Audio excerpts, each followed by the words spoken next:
Have you looked inside of your fridge and thought, oh my goodness, this fridge has gotten out of control and it is time to clean it out and reorganize the fridge? I'm Dr. Jen Anaker with Anaker Clinics of Chiropractic.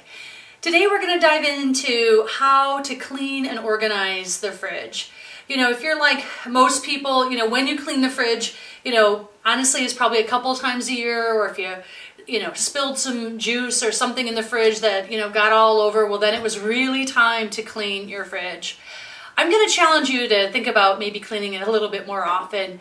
The suggestion was once a week. I personally find that to be a lot. I try for at least once a month. I think I can increase it a little bit, maybe to every other week. But certainly I have some things for you to think about when you're cleaning the fridge and when you're organizing the fridge. So first off, with cleaning the fridge, what should you use? Hot water and soap all day long will help to get that fridge clean.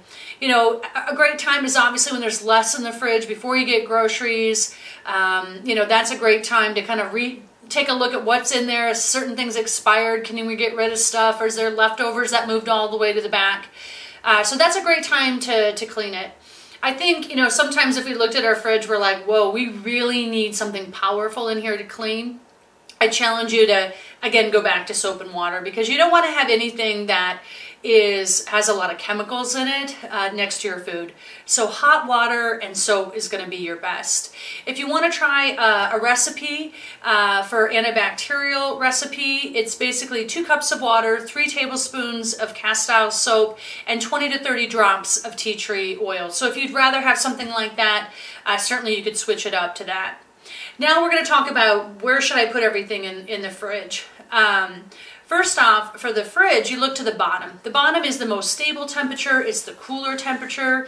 For there, you should put raw meat, chicken, fish in that area, maybe even some leftovers. This is going to be the most shelf-stable place. And also, since it's lower, if something does dribble out, it's going to go to less surface areas. And as far as the coolness goes, you should have it at around 40 degrees. If you get any warmer than that, of course, why to clean out the fridge? We're talking about we don't want bacteria, parasites, viruses. We want to make sure that our food is not getting that contamination. So again, on the bottom, we've got the raw meats, leftovers.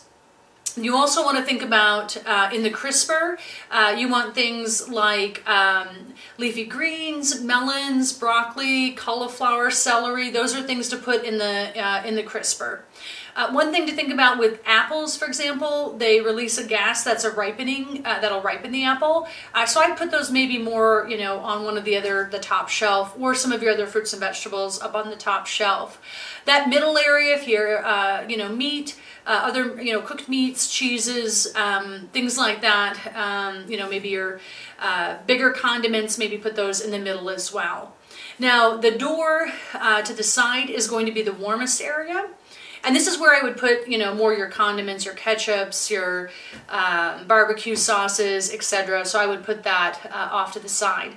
And lastly, I'd leave you with, I don't have a super large fridge, and so I'm very kind of, I want to know where things are at also, so I can get better access to them again, so we don't waste the food. But when you have a smaller fridge, or you have a bigger family, or you just got, that big Costco run that's going to last you a couple weeks, it's pretty easy to start to have it be really packed in there. So you want to also make sure that it's not overpacked, because you want to be able to have the air to circulate, again, to reduce from bacteria, viruses, etc. that might spoil the food. So some simple things, I'm sure to some extent maybe you've thought about these, but I'm guessing there's at least 1 or 2 tips in there that can help you to better be able to store your food, so that way you can enjoy it and not find yourself throwing out the food or having contaminated food. So once again, Dr. Jen Anaker, and if you want me to hop back into my kitchen, ask me some questions. I'd love to show you some different things that I do, but certainly always looking to see what questions you have so I can better help you and your family be healthy.